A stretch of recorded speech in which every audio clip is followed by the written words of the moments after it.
Nous voici à New Delhi, chers amis. Alors je vous avoue que c'est toujours intimidant de venir dans cette ville, la capitale indienne, car c'est une ville énorme qui grouille de vie, une ville très agitée et chaotique. Alors la première fois que je suis venu, j'étais en plein centre dans la vieille ville, c'est très serré, il y a énormément de densité. Et cette fois-ci, j'ai décidé de venir dans un quartier donc pour loger la nuit dans un quartier beaucoup plus calme. C'est ici un quartier qui est réputé et qui est le plus agréable de la ville. Donc vous voyez qu'il y a de la verdure, il n'y a pas trop de circulation, donc c'est parfait. Ceci dit, je vais vous emmener maintenant voir le centre de New Delhi et on attend notre Uber. Alors il y a un monsieur qui passe dans la rue, je ne sais pas quel instrument il joue, mais c'est joli.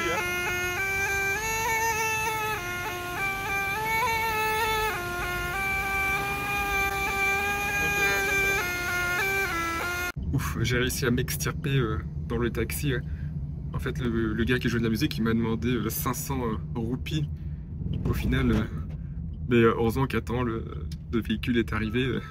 500, c'est quand même un peu beaucoup pour une minute de musique. Au final, je vais donner 20 roupies, je pense que c'est bon. 20 roupies, bon, allez, on continue notre trajet. Mais c'était sympa quand même comme musique. Je sais pas du tout qu'il y avait des endroits comme ça dans New Delhi. Comme quoi, c'est bien de revenir une deuxième fois et bien dans une ville qu'on a déjà visitée. Pour moi, New Delhi, c'était juste des petites rues pleines de tuk-tuk, pleines de vendeurs, pleines de chanteurs, de musiciens, etc. Beaucoup d'agitation et de mouvement. Mais non, il y a comme ça des jardins ici, donc c'est le Lodi Garden. Je vous incite à venir ici, c'est très agréable. Là, il fait pas encore trop chaud, là, on est en mars. Il fait 28-29 degrés. Dans un mois ou deux, il fera 45 degrés, donc voilà, on profite avant que les 45 degrés arrivent. Ce parc a été fondé au XVIe siècle par la dynastie des Lodi. Alors c'est fascinant parce qu'il y a des tombes qui datent de cette époque et aussi il y a un pont qui date du XVIe siècle, de l'époque des Moghols. Les Moghols, c'était un ancien empire descendant de Gengis Khan. Et oui, Gengis Khan a laissé des traces partout, que ce soit en Russie, en Moyen-Orient, en Inde. Et bien, Gengis Khan est passé par là et ses descendants ont fondé l'empire moghol qui a régné sur l'Inde pendant plusieurs siècles. Et les Moghols bien, ont construit un pont dans ce jardin de Lodi. ChatGPT est vraiment un excellent guide touristique. J'ai pris en photo le monument devant moi et ensuite je l'ai uploadé dans ChatGPT et je lui ai demandé quel est ce monument ici à Delhi et là il répond donc ce monument est le tombeau de Mohammed Shah situé dans le Lodi Garden à Delhi en Inde. Il s'agit d'un mausolée construit au 15e siècle. J'ai beaucoup de chance car aujourd'hui la journée n'est pas trop polluée. On peut respirer car il faut savoir que Delhi c'est l'une des villes les plus polluées au monde tout simplement parce que il y a l'Himalaya qui n'est pas très loin d'ici et les fumées en fait s'accumulent sur les contreforts de l'Himalaya, plus toute la circulation, plus les champs, les cultures qui sont brûlées autour de la ville. Et ce matin, j'ai parlé avec une dame au petit déjeuner qui m'a dit qu'exceptionnellement, elle a pu faire un jogging de 10 km, justement car le taux de pollution était plus bas que la moyenne. Ce matin, il était à 100 le taux de pollution. Hier, par exemple, j'ai vu il était à 300 quelque chose, 350 à Delhi, alors qu'à Paris, hier, il était autour de 50-60 le taux de pollution.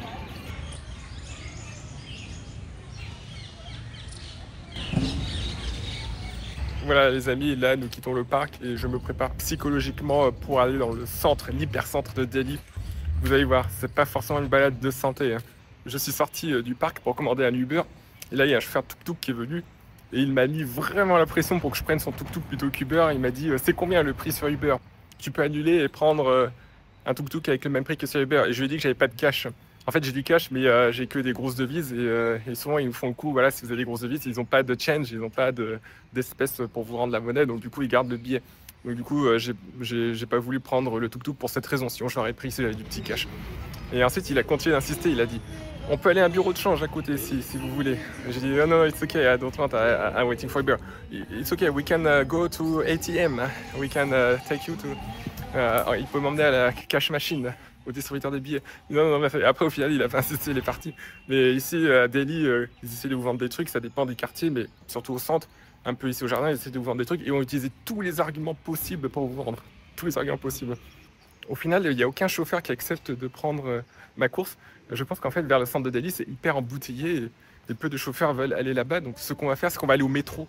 Il y a un métro à 15 minutes à pied. On va tester le métro de Delhi, c'est la première fois que j'utilise le métro de cette ville-là, donc je vais vous montrer comment c'est. Heureusement qu'il y a plusieurs sorties dans ce parc, parce que ça arrive parfois, c'est comme à Istanbul, une fois il y avait un grand parc, et au final on était proche de l'endroit où on devait aller, mais il fallait quand même faire le tour du parc pour sortir parce qu'il n'y avait qu'une seule sortie et du coup ça avait ajouté une demi-heure de marche. Mais là c'est bon, là il y a une sortie juste à côté. Hello, thank you. Thank you very much. I'm going barefoot. Nous sommes en train de suivre la rue Subramania Bharati. Subramania Bharati était un poète indépendantiste que les Anglais avaient assigné à résidence à Pondichéry. À l'époque, il était sous contrôle français. Et il faut savoir que ce poète est mort très jeune. Il était très brillant, mais il est mort à l'âge de 38 ans en nourrissant un éléphant. En fait, il nourrissait un éléphant quotidiennement. Et un jour, cet éléphant l'a attaqué et il est mort. Nous voici maintenant au Cannes Market, le marché de Cannes. Alors le défi c'est de trouver une pharmacie dans ce marché car j'ai envie d'acheter une crème hydratante qui est super bien.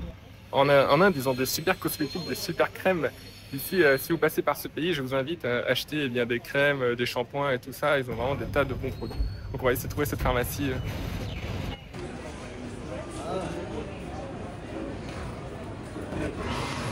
J'ai trouvé, ça y est là-bas, You Plus. Juste à côté d'un prêt-à-manger. On n'est pas vraiment dépaysé. On retrouve les marques internationales, même ici dans un marché traditionnel indien. Au final, je suis sorti de la pharmacie. Ils voulaient me vendre des crèmes internationales à 10, 15, voire 25 euros. Alors qu'en Inde, on peut trouver d'excellentes crèmes pour 2, 3 euros, 4 euros qui sont super et qui durent pendant des mois. Mais bon, au moins ils ont essayé de faire de leur mieux et ils ont même essayé de me rattraper. Hey sir, no, we have choices, we have variants, stay here. Ils ont tout fait pour essayer de me retenir. Non, ils sont vraiment à fond dans la vente ici à Delhi. Là, maintenant je suis plus âgé, donc j'ai les nerfs plus solides, donc j'arrive à rester calme. Mais quand j'étais plus jeune, quand je voyageais, parce que j'ai commencé à voyager assez tôt dans ma vie, quand j'étais plus jeune, j'étais beaucoup plus sensible. C'était plus difficile de résister comme ça à la pression de la vente. Mais maintenant, avec l'âge, on est beaucoup plus posé et tranquille, surtout que je pratique la vente moi-même. Mais moi, c'est en ligne, c'est pas en face-to-face. Voilà l'entrée du fameux métro. Maintenant, il faut que je découvre comment accéder au métro et comment acheter un billet. C'est fou, on veut vous vendre des choses vraiment absolument partout. Là, j'étais à la bouche de métro, il y a 2 personnes qui sont arrivées et qui m'ont dit « Can we talk ?» Au début, je pensais que c'était des employés ou des gens qui allaient me dire que le métro était fermé. Ils m'ont dit « Can we talk? We don't have anything to sell. » Ils m'ont dit « On peut parler, je n'ai rien à vous vendre. » En fait, si, bien sûr, ils vont vous vendre quelque chose un peu plus tard. Même à l'entrée du métro, on cherche à vous vendre quelque chose. Alors, nous nous rendons à la station Jama Masjid, la mosquée de Jama. Et on voit que c'est au quai numéro 2.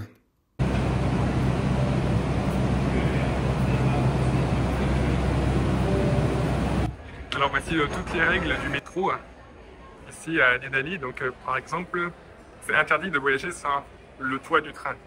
Donc sinon vous aurez une amende de 50, ou moi aussi si je voyage sur le toit, eh bien j'aurai une amende de 50 roupies. Traveling without ticket, oui bon ça c'est normal. Et defacing, metro properties, ça c'est interdit aussi. It's forbidden to be drunk, donc c'est interdit d'être et c'est aussi interdit de se disputer quarreling. It's forbidden. Je veux dire que le métro fonctionne bien en fait ici à Delhi.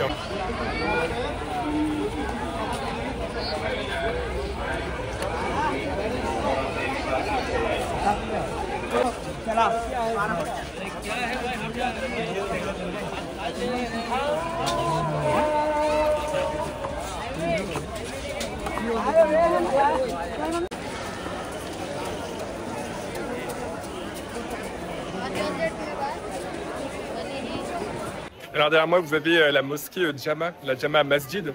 Alors je comptais la visiter mais aujourd'hui je crois que comme c'est la rupture du jeûne du Ramadan, il y a beaucoup de monde et je ne sais pas si on peut entrer, mais en tout cas cette mosquée est magnifique. Alors là on la voit suivant un côté, mais si on fait le tour, eh bien, il y a aussi d'autres points de vue qui sont vraiment très beaux.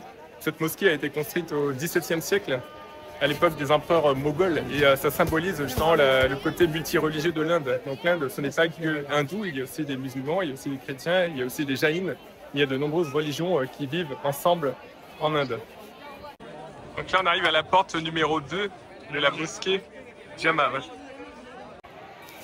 Les amis, là, j'ai une soif de fou, mais je peux boire devant tout le monde. Là, c'est le Ramadan, donc on va attendre la rupture du jeûne à l'heure du Maghrib. Là, c'est 17h12. Je ne sais pas à quelle heure le soleil se couche à New Delhi. En ce moment, il faut que je regarde. Non, mais je pense que j'irai en ville plutôt boire un coup. Alors ici, il faut laisser ses chaussures avant d'entrer dans la mosquée. Et là, il y a une question que je me pose, parce qu'on voit un panneau qui marque les règles. Ils disent que pour les étrangers, c'est 300 roupies. C'est gratuit pour les locaux. Mais quand on montre comment ils font la différence entre les étrangers et les locaux. Parce que en Inde, il y a quand même beaucoup de diversité des visages entre le nord et le sud de l'Inde. Les gens ne se ressemblent pas du tout entre le nord de l'Inde et le sud de l'Inde. Donc déjà, comment ils arrivent à distinguer eh bien, des Indiens et puis des étrangers. Hein. Alors que rien qu'à l'intérieur de l'Inde, eh bien déjà, on voit beaucoup de différences entre les gens. Hein. En parlant de diversité ethnique, eh bien déjà, l'Inde est séparée en deux. Le nord de l'Inde est indo-européen. C'est-à-dire que dans le nord de l'Inde, ils parlent des langues qui sont plus proches, par exemple, du français ou de l'allemand ou du russe. Que des langues du sud de l'Inde. Dans le sud de l'Inde, on parle des langues dravidiennes, comme le telugu, le malayalam, comme le kannada. Ici, l'hindi, qui est la langue de New Delhi et aussi la langue nationale du pays, eh bien c'est une langue indo-européenne. Et il faut savoir que, ethniquement, tout au nord de l'Inde et du Pakistan, au Pakistan, je crois surtout, eh bien, on trouve des peuples blonds aux yeux bleus. Vous regardez sur Internet, vous tapez les Kalash, le peuple Kalash ou le peuple Nouristani, et vous verrez qu'ils sont blonds aux yeux bleus. C'est fascinant vraiment de voir la diversité. L'Inde, et même dans son ensemble, le sous-continent indien, c'est-à-dire l'Inde, plus le Pakistan, plus le Bangladesh, plus le Sri Lanka et plus le Népal, eh bien, c'est un bloc qui est très hétérogène. Je trouve que l'Inde, c'est vraiment un monde à part. C'est complètement différent de ce qu'on connaît habituellement. En France, la plupart des gens qui ont voyagé loin, en général, ils sont allés en Asie du Sud-Est, en Chine, au Moyen-Orient, en Amérique. Mais l'Inde, c'est un autre monde. Vous avez tout autour, vous avez l'Himalaya, au nord, l'Hindu Kush, qui est une autre chaîne de montagne à l'ouest de l'Himalaya. Et l'Inde, c'est un monde. Et quand vous traversez l'Hindu Kush ou l'Himalaya pour aller de l'autre côté, vers la Chine ou vers l'Asie centrale, pour aller vers le Kazakhstan ou des pays d'Asie centrale, là, comme l'Ouzbékistan et le Kyrgyzstan, c'est proche, mais aussi très éloigné. Au Kazakhstan ou en Ouzbékistan, on est plus proche de la culture russe, par exemple. Il y a une influence russe et puis c'est aussi des pays asiatiques du centre. Alors qu'ici, c'est une culture indienne, hindoue. Et c'est vraiment deux mondes opposés qui sont pourtant si proches, mais séparés par des chaînes de montagnes très hautes. Depuis 1000 ans, eh bien, ça grouille de vie dans les ruelles du vieux Delhi. Et on raconte que la ville de Delhi, ou plutôt le vieux Delhi, a été reconstruit 7 fois. C'est la théorie, ou plutôt la légende des 7 villes de Delhi. Car pendant 1000 ans, il y a eu de nombreuses invasions afghanes, mogholes, turques, persanes et aussi britanniques. Mais les habitants de Delhi ont continué leur vie quotidiennement aujourd'hui, comme il y a 500 ans, comme il y a 1000 ans.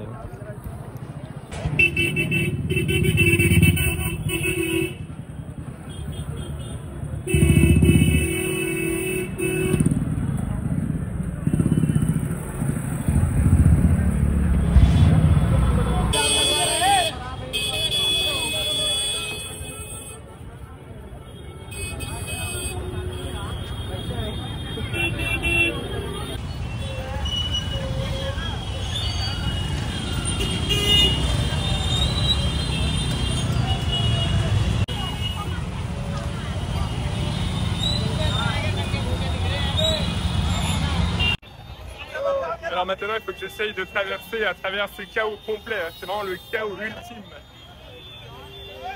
Chers amis, un peu de répit au final. Là, ça s'est dégagé. Alors ici, c'est le hall de Delhi. En fait, j'ai demandé pourquoi il y avait New Delhi et Delhi. Delhi, ça correspond au vieux Delhi, donc c'est ça le centre historique, là où il y a la mosquée et toutes ces ruelles serrées. Et puis le New Delhi, c'est là où il y a tous les édifices gouvernementaux, administratifs. Les rues sont beaucoup plus larges, c'est beaucoup plus aéré. Il y a des parcs aussi. Alors là, maintenant, je cherche une pharmacie parce que je veux acheter ma fameuse crème hydratante indienne. Je sais pas trop où le GPS m'emmène ici.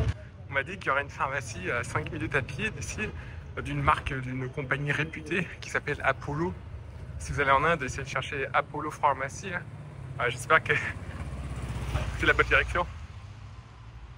Non, je crois que c'est une erreur du GPS. Là, apparemment, c'est un Charity Eye Hospital, donc c'est un hôpital d'ophtalmologie ici. Je ne sais pas pourquoi ils ont indiqué qu'il y avait une pharmacie Apollo.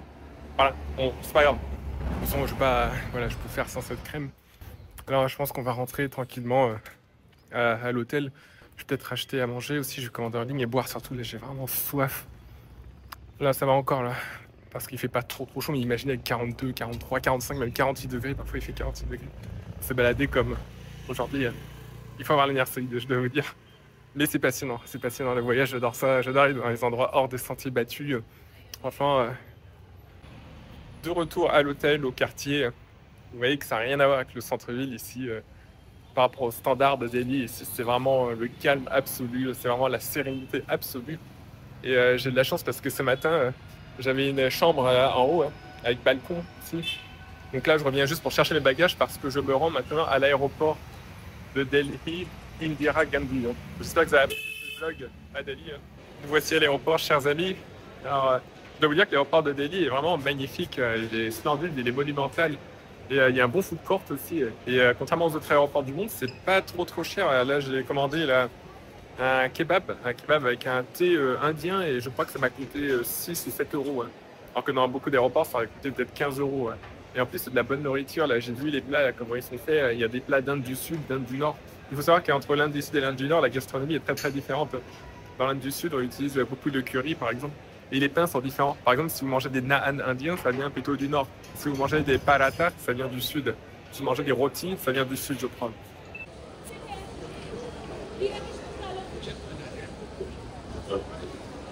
Je suis vraiment excité de faire un vol aussi exotique, car là, on va quitter New Delhi et passer au-dessus de l'Himalaya et de l'Hindu Kush pour aller vers l'Asie centrale.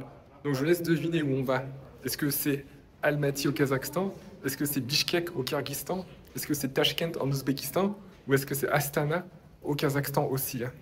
Allez, devinez, écrivez en commentaire.